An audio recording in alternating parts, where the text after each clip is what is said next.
Hi ಎಲ್ಲರಿಗೂ ನಮಸ್ತೆ. Welcome back to my channel. Hope ಎಲ್ಲರೂ ಚೆನ್ನಾಗಿದ್ದೀರಾ ಅಂತ ಭಾವಿಸ್ತಾ. ಸೊ ಇಂದಿನ ರೀಡಿಂಗ್ಸು ಮೋಸ್ಟ್ ವಾಂಟೆಡ್ ಟಾಪಿಕ್ ಆಗಿರುತ್ತೆ. ಸೊ ಎಷ್ಟೊಂದು ಜನ ಕಮೆಂಟ್ಸ್ ಅಲ್ಲಿ DM ಮಾಡ್ತಾ ಇದ್ರಿ ಥರ್ಡ್ ಪಾರ್ಟಿ ಸಿಚುಯೇಷನ್ ಬಗ್ಗೆ ಹೇಳಿ ಅಂತ. ಸೊ ನೀವು ಏನಾದ್ರೂ ರಿಲೇಶನ್‌ಶಿಪ್ ಅಲ್ಲಿ ಇದ್ರೆ, ಪ್ಯಾರಲಲ್ ರಿಲೇಶನ್‌ಶಿಪ್ ಅಲ್ಲಿ ಇದ್ರೆ, ಸೊ ನಿಮ್ಮ ಲವ್ ರಿಲೇಶನ್‌ಶಿಪ್ ಅಲ್ಲಿ ಇದ್ರೆ, ಸೊ ನಿಮ್ಮ ರಿಲೇಶನ್‌ಶಿಪ್ ಅಲ್ಲಿ ನೀವು ಅಥವಾ ನಿಮ್ಮ ಪಾರ್ಟ್ನರ್ ಯಾರ್ದಾದ್ರೂ ಜೊತೆ ಥರ್ಡ್ ಪಾರ್ಟಿ ಕನೆಕ್ಷನ್ ಇದೆಯಾ? ನೋಡಿ, ಥರ್ಡ್ ಪಾರ್ಟಿ ಕನೆಕ್ಷನ್ ಅಂದ್ರೆ ಇದು ಜಸ್ಟ್ ಒಂದು ಲೈಕ್ ನಿಮ್ ಪಾರ್ಟ್ನರ್ ಮೇಲ್ ಆಗಿದ್ರೆ ಅವ್ರಿಗೆ ಯಾರೋ ಗರ್ಲ್ ಫ್ರೆಂಡ್ ಎಕ್ಸ್ಟರ್ನಲ್ ಅಫೇರ್ ಇದೆ, ಮತ್ತೆ ಎಕ್ಸ್ಟರ್ನಲ್ ಫ್ರೆಂಡ್ ಇದ್ದಾರೆ ಅಂತ ಅಲ್ಲ. ಸೊ ಯಾರಾದ್ರೂ ಇನ್ಫ್ಲೂಯೆನ್ಸ್ ಮಾಡೋರ್ನು ಥರ್ಡ್ ಪಾರ್ಟಿ ಆಗಿರ್ತಾರೆ. ಸೊ ಯಾರಾದ್ರೂ ಅವ್ರಿಗೆ ತುಂಬಾ ನಿಮ್ಮ ಬಗ್ಗೆ ನೆಗೆಟಿವ್ ಆಗಿ ಇನ್ಫ್ಲೂಯೆನ್ಸ್ ಮಾಡ್ತಾ ಇರೋದು ಅವರು ಕೂಡ ಆಗಿರ್ತಾರೆ. ಸೊ ಅಂತ ಸಿಚುಯೇಷನ್ ಯಾರಾದ್ರೂ ಅನುಭವಿಸ್ತಾ ಇದ್ರೆ ಅವರಿಗಾಗಿ ಈ ರೀಡಿಂಗ್ ಆಗಿರುತ್ತೆ. ಸೊ ಮೇನ್ ಆಗಿ ಇವತ್ತು ಥರ್ಡ್ ಪಾರ್ಟಿ ಇದೆಯಾ ಇಲ್ವಾ ಅಂತ ತಿಳ್ಕೊಳ್ಳೋಣ. ನಿಮ್ಮ ಪಾರ್ಟ್ನರ್ ಕರೆಂಟ್ ಸಿಚುಯೇಷನ್ ಸಂಪೂರ್ಣ ರೀಡಿಂಗ್ ಆಗಿರುತ್ತೆ. ಅವರು ದೂರವಾಗಿರುವುದು ಕೇವಲ ಸೈಲೆನ್ಸಾ ಅಥವಾ ಅವರ ಜೀವನದಲ್ಲಿ ಇನ್ನೊಬ್ರು ಎನರ್ಜಿ ಪ್ರವೇಶಿಸಿದ ಅಂತ ತಿಳ್ಕೊಳ್ಳೋಣ. ನೀವು ಅವರ ಮನಸ್ಸಿನಲ್ಲಿ ಇನ್ನೂ ವಿಶೇಷ ಸ್ಥಾನದಲ್ಲಿದ್ದೀರಾ ಅಥವಾ ಸಿಚುಯೇಷನ್ ಈಗ ಬೇರೆ ದಿಕ್ಕಿಗೆ ಹೋಗ್ತಾ ಇದೆಯಾ? ಈ ರೀಡಿಂಗ್ ನಲ್ಲಿ ಅವರು ಕರೆಂಟ್ ಫೀಲಿಂಗ್ಸ್ ಇರ್ಬೋದು, ಹಿಡನ್ ಟ್ರೂತ್, ಮತ್ತೆ ಥರ್ಡ್ ಪಾರ್ಟಿ ಇನ್ಫ್ಲೂಯೆನ್ಸ್ ಇದ್ದಾರೆ. ಆದ್ರೆ ಡೆಪ್ತ್ ಆಗಿ ಏನಿದೆ, ಅದು ಸುಮ್ನೆ ಒಂದು ಟೆಂಪ್ರರಿ ಆಗಿನಾ, ಇಲ್ಲಾಂದ್ರೆ ಕವರಾ, ಇಲ್ಲಾಂದ್ರೆ ಹೇಗೆ ಅಂತ ನಾವು ನೋಡೋಣ. ಮತ್ತೆ ನಿಮ್ಮ ಕನೆಕ್ಷನ್ ಮುಂದಿನ ರೂಪ ತಾಳ್ಬೋದಾ? ಮತ್ತೆ ನೀವು ರಿಯೂನಿಯನ್ ಆಗ್ಬೋದಾ? ಎಂಬುದನ್ನ ಕಾರ್ಡ್ಸ್ ಮೂಲಕ ನಾವು ತಿಳ್ಕೊಳ್ಳೋಣ ಇವತ್ತು. ಕೆಲವೊಮ್ಮೆ ಕಾಣಿಸೋದಕ್ಕಿಂತ ಒಳಗಿನ ಸತ್ಯ ತುಂಬಾ ಬೇರೆನೇ ಆಗಿರುತ್ತೆ. ಇಂದು ಅದು ಏನು ಸ್ಪಷ್ಟ ಅಂತ ಸ್ಪಷ್ಟವಾಗಿ ನಾವು ತಿಳ್ಕೊಳ್ಳೋಣ. ಮೇನ್ ಆಗಿ ಇವತ್ತು ಥರ್ಡ್ ಪಾರ್ಟಿ ಎನರ್ಜಿ ಇದೆಯಾ ಇಲ್ವಾ, partner current feelings, next action ಏನಿದೆ, ಫ್ಯೂಚರ್ ಔಟ್ಕಮ್ ಏನು ಅನ್ನೋದ್ರ ಬಗ್ಗೆ ನಾವು ತಿಳ್ಕೊಳ್ಳೋಣ. ನಿಮ್ಮ ಮನಸ್ಸಿನ ಪರ್ಸನ್ ಯಾರಿದ್ದಾರೆ ಅವರ ಹೆಸರನ್ನು ಹೇಳ್ಕೊಂಡು ಈ ರೀಡಿಂಗ್ ನ ನೋಡೋದಕ್ಕೆ ಸ್ಟಾರ್ಟ್ ಮಾಡಿ. ಸೊ ಮೊದಲಿಗೆ 9 ಆಫ್ ಕಪ್ಸ್ ಬಂದಿದೆ, 8 of wands and 4 of pentacles ಬಂದಿದೆ. ಸೊ ಟೆಂಪರೆನ್ಸ್ ಕಾರ್ಡ್ ಬಂದಿದೆ ಅಂಡ್ 9 ಆಫ್ ಪೆಂಟಿಕಲ್ಸ್ ಬಂದಿದೆ. ಸೊ ಒಂದು ನಿಮಿಷ, ನಿಮ್ಮ ಮನಸ್ಸಿನ ವ್ಯಕ್ತಿ ಯಾರಿದ್ದಾರೆ ಅವರ ಹೆಸರನ್ನು ಹೇಳ್ಕೊಂಡು ಈ ರೀಡಿಂಗ್ ನ ನೋಡೋದಕ್ಕೆ ಸ್ಟಾರ್ಟ್ ಮಾಡಿ. ಸೊ ಇಲ್ಲಿ ಕಾರ್ಡ್ಸ್ ಫುಲ್ ಆಗಿದೆ.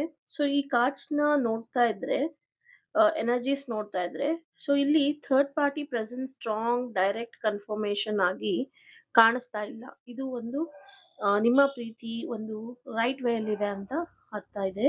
ಆದ್ರೆ ನಿಮ್ಮ ಪಾರ್ಟ್ನರ್ ತನ್ನ ಎಮೋಷನ್ಸ್ ಮತ್ತು ಸಿಚುಯೇಷನ್ ಅನ್ನು ಕಂಟ್ರೋಲ್ ಮಾಡ್ಕೊಳ್ತಾ ಇರೋದು ಬಹಳ ಸ್ಪಷ್ಟವಾಗಿ ಕಾಣಿಸ್ತಾ ಇದೆ. So let start the reading. ಇಲ್ಲಿ ಮೊದಲು 9 ಆಫ್ ಕಪ್ಸ್ ಹೇಳೋದು ಏನಂದ್ರೆ, ಸೊ ಅವರು ತಮ್ಮ ಮನಸ್ಸಿನಲ್ಲಿ ಕೆಲವು ಡಿಸೈರ್ಸ್ ಮತ್ತು ಪರ್ಸನಲ್ ಸ್ಯಾಟಿಸ್ಫ್ಯಾಕ್ಷನ್ ಮೇಲೆ ಹೆಚ್ಚು ಗಮನ ಕೊಡ್ತಾ ಇದ್ದಾರೆ. ಈ ಸಮಯದಲ್ಲಿ ಅವರು ತಮ್ಮ ಓನ್ ಕಂಫರ್ಟ್ ಝೋನ್ ನಲ್ಲಿ ಇರುವ ಆಸೆ ಅಂತೂ ಇಟ್ಕೊಂಡಿದ್ದಾರೆ, ಆ ತರನೇ ಬಯಸ್ತಾ ಇದ್ದಾರೆ. ಸೊ ಕೆಲವೊಮ್ಮೆ ಇದು ನಿಮ್ ಬಗ್ಗೆ ಫೀಲಿಂಗ್ಸ್ ಇದ್ರೂ ಕೂಡ ಅದನ್ನ ಹೊರಗೆ ತೋರ್ಸೋದಿಕ್ಕೆ ಏನು ಎನರ್ಜಿ ವ್ಯಕ್ತಪಡಿಸ್ತಾ ಇಲ್ಲ ಅನ್ನೋದು ಇಲ್ಲಿ ಗೊತ್ತಾಗ್ತಾ ಇದೆ. ತುಂಬಾ ಅವರು ಸೆಲ್ಫ್ ಲವ್ ಅಲ್ಲಿ ಹೆಚ್ಚು ಫೋಕಸ್ ಮಾಡ್ತಾ ಇದ್ದಾರೆ. ಸೊ ಇಲ್ಲಿ 8 ಆಫ್ ವಾಂಡ್ಸ್ ಬಂದಿದೆ. ಈ ಕಾರ್ಡ್ಸ್ ಬರೋದ್ರಿಂದ ಕಮ್ಯುನಿಕೇಶನ್ ಎನರ್ಜಿ ಸಡನ್ ಆಗಿ ಆಕ್ಟಿವೇಟ್ ಆಗ್ಬೋದು ನಿಮ್ ಮೇಲೆ. ಅಂದ್ರೆ ಸೈಲೆನ್ಸ್ ಇದ್ದಾಗ ಒಳಗೆ ತುಂಬಾ ಮೂಮೆಂಟ್ಸ್ ಇದೆ, ಅಬ್ಸರ್ವ್ ಮಾಡ್ತಾ ಇರ್ತಾರೆ, ಯೋಚಿಸ್ತಾ ಇರ್ತಾರೆ, ರೈಟ್ ಟೈಮಿಂಗ್ಗೋಸ್ಕರ ನೋಡ್ತಾ ಇರ್ತಾರೆ. ಬಟ್ ನಿಮ್ಮನ್ನ ತುಂಬಾ ಒಬ್ಸೆಸ್ಡ್ ಆಗಿ ಅವರು ಒಂಥರ ಇನ್ಫ್ಯಾಕ್ಚುಯೇಷನ್ ಅಂತಾನೆ ಹೇಳ್ಬೋದು, ಆ ತರ ಇಷ್ಟಪಡ್ತಾ ಇರ್ತಾರೆ. ಸೊ ಇಲ್ಲಿ 4 ಆಫ್ ಪೆಂಟಿಕಲ್ಸ್ ಸ್ಪಷ್ಟವಾಗಿ ಹೇಳೋದೇನಂದ್ರೆ, ಅವರು ತಮ್ಮ ಫೀಲಿಂಗ್ಸ್ ಅನ್ನ ತುಂಬಾ ಟೈಟ್ ಆಗಿ ಹಿಡಿದಿಟ್ಕೊಂಡಿದ್ದಾರೆ, ಯಾರಿಗೂ ಈಸಿಯಾಗಿ ಓಪನ್ ಆಗೋದಿಲ್ಲ. ಸೊ ಇದು ಥರ್ಡ್ ಪಾರ್ಟಿಗಿಂತ ಹೆಚ್ಚು ಎಮೋಷನಲ್ ಹೋಲ್ಡಿಂಗ್ ಬ್ಯಾಕ್ ಅನ್ನೋದು ತೋರಿಸ್ತಾ ಇದೆ. ಸೊ ಇಲ್ಲಿ ಟೆಂಪರೆನ್ಸ್ ಕಾರ್ಡ್ ಬಂದಿರೋದ್ರಿಂದ ಇದು ಒಂದು ಬ್ಯಾಲೆನ್ಸ್ ಕಾರ್ಡ್. ಇದರಿಂದ ಸಿಚುಯೇಷನ್ ಈಗ ಎಕ್ಸ್ಟ್ರೀಮ್ ಆಗಿಲ್ಲ, ಅವರು ಹರಿ ಮಾಡದೆ ಸ್ಲೋ ಆಗಿ ಕ್ಲಾರಿಟಿ ಪಡೆಯಲು ಪ್ರಯತ್ನಿಸ್ತಾ ಇದ್ದಾರೆ. ಸೊ ರಿಲೇಶನ್ಶಿಪ್ ಬಗ್ಗೆ ಕಂಪ್ಲೀಟ್ ಆಗಿ ಕಟ್ ಆಫ್ ಏನು ಆಗಿಲ್ಲ. ಸೊ ಇಲ್ಲಿ 9 ಆಫ್ ಕಪ್ಸ್ ಬಂದಿರೋದ್ರಿಂದ ಹೇಳೋದೇನು ಅಂದ್ರೆ, ಅವರು ಇಂಡಿಪೆಂಡೆನ್ಸ್ ಮೋಡ್ ಅಲ್ಲಿ ಇದ್ದಾರೆ. ಸೊ ತಮ್ಮ ಲೈಫ್ ಬಗ್ಗೆ, ಸ್ಟೇಟಸ್ ಬಗ್ಗೆ, ಪೀಸ್ ಬಗ್ಗೆ ಹೆಚ್ಚು ಫೋಕಸ್ ಮಾಡ್ತಾ ಇದ್ದಾರೆ. ಕೆಲವೊಮ್ಮೆ ಇದು ಸಿಂಗಲ್ ಎನರ್ಜಿ ಅಥವಾ ಎಮೋಷನಲ್ ಸೆಲ್ಫ್ ಕಂಟೈನ್ಡ್ ಎನರ್ಜಿ ಅಂತ ನಾವು ಹೇಳ್ತೀವಿ, ಆ ತರ ಇಲ್ಲಿ ತೋರಿಸ್ತಾ ಇದೆ. ಸೊ ಥರ್ಡ್ ಪಾರ್ಟಿ ಬಗ್ಗೆ ನಾವು ಹೇಳೋದಾದ್ರೆ, ಇದು ಅವರ ಎನರ್ಜಿ ಆಗಿರುತ್ತೆ. ಸೊ ಥರ್ಡ್ ಪಾರ್ಟಿ ಬಗ್ಗೆ ನಾವು ಹೇಳೋದಾದ್ರೆ, ಈ ಸ್ಪ್ರೆಡ್ ನಲ್ಲಿ strong romantic third party evidence ಅಂತ ಏನು ಕಾಣಿಸ್ತಾ ಇಲ್ಲ. ಆದ್ರೆ ನಿಮ್ಮ ಪಾರ್ಟ್ನರ್ ಈಗ ತಮ್ಮ personal space, control, emotional balance ಬಗ್ಗೆ ಹೆಚ್ಚು ಇಂಪಾರ್ಟೆನ್ಸ್ ಕೊಡ್ತಾ ಇದ್ದಾರೆ. ಅದು ನಿಮ್ಗೆ ಥರ್ಡ್ ಪಾರ್ಟಿ ತರ ಕಾಣಿಸ್ತಾ ಇರ್ಬೋದು. ಸೊ ಇಲ್ಲಿ ಹಿಡನ್ ಸಿಚುಯೇಷನ್ ಅಂತಾನೂ ನಾವು ನೋಡ್ಬೋದು. ಸೊ ಹಿಡನ್ ಸಿಚುಯೇಷನ್ ಹೇಗಿದೆ ಅಂತಂದ್ರೆ, ಅವರು ಈಗ ಹೊರಗೆ ಕಾಮ್ ಆಗಿ ಕಾಣಿಸ್ಕೊಂಡ್ರು ಕೂಡ ಒಳಗೆ ಸಿಚುಯೇಷನ್ ಅನ್ನ ಕೇರ್‌ಫುಲ್ ಆಗಿ ಮ್ಯಾನೇಜ್ ಮಾಡ್ತಾ ಇದ್ದಾರೆ. ಕಾಂಟ್ಯಾಕ್ಟ್ ಆಗುವ ಚಾನ್ಸಸ್ ಇದೆ. ಇನ್ ಕೇಸ್ ನೀವೇನಾದ್ರೂ ನೋ ಕಾಂಟ್ಯಾಕ್ಟ್ ಅಲ್ಲಿ ಇದ್ರೆ, ಸೊ ಕಾಂಟ್ಯಾಕ್ಟ್ ಆಗೋ ಚಾನ್ಸಸ್ ಇದೆ. ಆದ್ರೆ ಅದು ಸಡನ್ ಅಥವಾ ಗ್ರಾಡ್ಯುಯಲ್ ಆಗಿ ಆಗಿರ್ಬೋದು. ಸೊ ನಾವು ಅವ್ರ ಹಿಡನ್ ಫೀಲಿಂಗ್ಸ್ ಬಗ್ಗೆ ಹೇಳಿದ್ವಿ. ಅವರು ಮತ್ತೆ ಕಾಂಟ್ಯಾಕ್ಟ್ ಮಾಡ್ತಾರಾ? ಈ ಕನೆಕ್ಷನ್ ಸ್ಟೇಬಲ್ ಆಗುತ್ತಾ ಅಂತ ನಾವು ನೋಡೋದಾದ್ರೆ, ಸೊ ಅವರು ಹಿಡನ್ ಫೀಲಿಂಗ್ಸ್ ಅಂತ ನಾವ್ ಏನ್ ಮಾತಾಡ್ತಾ ಇದೀವಿ ಇಲ್ಲಿ, 9 ಆಫ್ ಕಪ್ಸ್ ಬಂದಿದೆ, 9 ಆಫ್ ಪೆಂಟಿಕಲ್ಸ್ ಬಂದಿದೆ. ಇಲ್ಲಿ 2 ಕಾರ್ಡ್ಸ್‌ನ ನೀವು ನೋಡ್ಬೋದು. ಮತ್ತೆ ಇಲ್ಲಿ 4 ಆಫ್ ಪೆಂಟಿಕಲ್ಸ್ ಬಂದಿದೆ. ಈ ಎನರ್ಜಿ ಹೇಳೋದೇನು ಅಂದ್ರೆ, ನೀವು ಅವರ ಮನಸ್ಸಿನಲ್ಲಿ ಕಂಪ್ಲೀಟ್ ಆಗಿ ಹೋಗಿಲ್ಲ. ಅವರು ನಿಮ್ಮ ಬಗ್ಗೆ ಒಳ್ಳೆಯ ಮೆಮೋರೀಸ್ ಮತ್ತೆ ಎಮೋಷನಲ್ ಸ್ಯಾಟಿಸ್ಫ್ಯಾಕ್ಷನ್‌ನ ಫೀಲ್ ಮಾಡ್ತಾ ಇರ್ತಾರೆ. ಆದ್ರೆ ಅದನ್ನ ಓಪನ್ ಆಗಿ ಹೇಳಲು ಇನ್ನ ಹೆಸಿಟೇಟ್ ಮಾಡ್ತಾ ಇದ್ದಾರೆ. ತಮ್ಮ ಫೀಲಿಂಗ್ಸ್ ಸೇಫ್ ಆಗಿ ಒಳಗೆ ಇಟ್ಕೊಂಡಿದ್ದಾರೆ. ಅವರು ಮತ್ತೆ ಕಾಂಟ್ಯಾಕ್ಟ್ ಮಾಡ್ತಾರಾ ಅಂತ ಕೇಳೋದಾದ್ರೆ, 8 ಆಫ್ ವಾಂಡ್ಸ್‌ನ ನೋಡ್ಬೋದು ನೀವು. ಇದೊಂದು ತುಂಬಾ ಸ್ಟ್ರಾಂಗ್ ಕಮ್ಯುನಿಕೇಷನ್ ಕಾರ್ಡ್ ಆಗಿರುತ್ತೆ. ಇದು ಸಡನ್ ಮೆಸೇಜ್ ಬರ್ಬೋದು, ಕಾಲ್ ಅಥವಾ ಅನ್‌ಎಕ್ಸ್‌ಪೆಕ್ಟೆಡ್ ರೀಚ್ ಔಟ್ ಎನರ್ಜಿ ತೋರಿಸ್ತಾ ಇದೆ.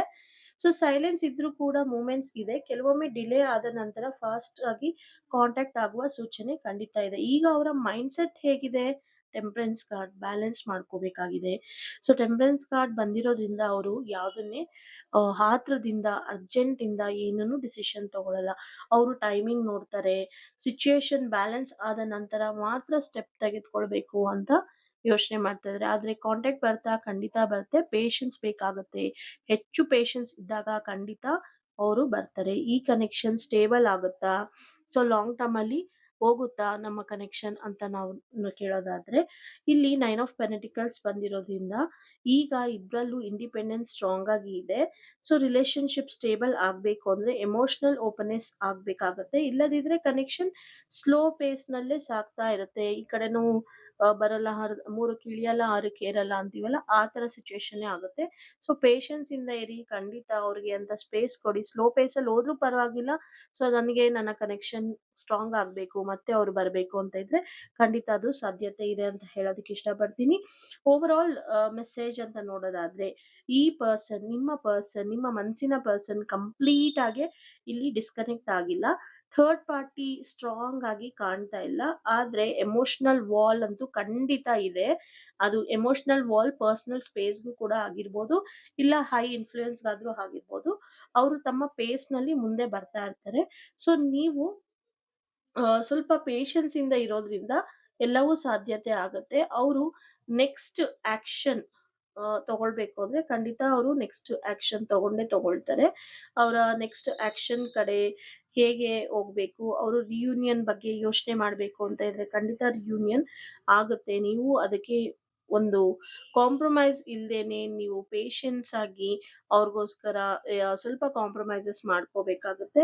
ಅವರ ಹೃದಯದಲ್ಲಿ ನಿಜವಾಗ್ಲೂ ಸತ್ಯ ಇದೆ. ನೀವು ಖಂಡಿತ ಇದ್ದೀರಾ ಅನ್ನೋದು ಇಲ್ಲಿ ಹೆಚ್ಚು ಗೊತ್ತಾಗ್ತಾ ಇದೆ. ಹೋಪ್ ಈ ರೀಡಿಂಗ್ ಇಂದ ನಿಮ್ಗೆ ಒಂದು ಹೋಪ್ ಅಂಡ್ ಕ್ಲಾರಿಟಿ ಸಿಕ್ಕಿದೆ ಅಂತ ಭಾವಿಸ್ತಾ, ಸೊ ನಾನು ಈ ರೀಡಿಂಗ್‌ನ ಇಲ್ಲಿಗೆ ಎಂಡ್ ಮಾಡ್ತಾ ಇದ್ದೀನಿ. ಯಾರಿಗಾದ್ರೂ ಪರ್ಸನಲ್ ರೀಡಿಂಗ್ ಬೇಕಾದ್ರೆ ದಯವಿಟ್ಟು ನೀವು ನನ್ನ ವಾಟ್ಸ್ಆಪ್ ನಂಬರ್ 8867550218ಗೆ ನೀವು ಟ್ಯಾರೋ ರೀಡಿಂಗ್ ತಗೋಬಹುದು.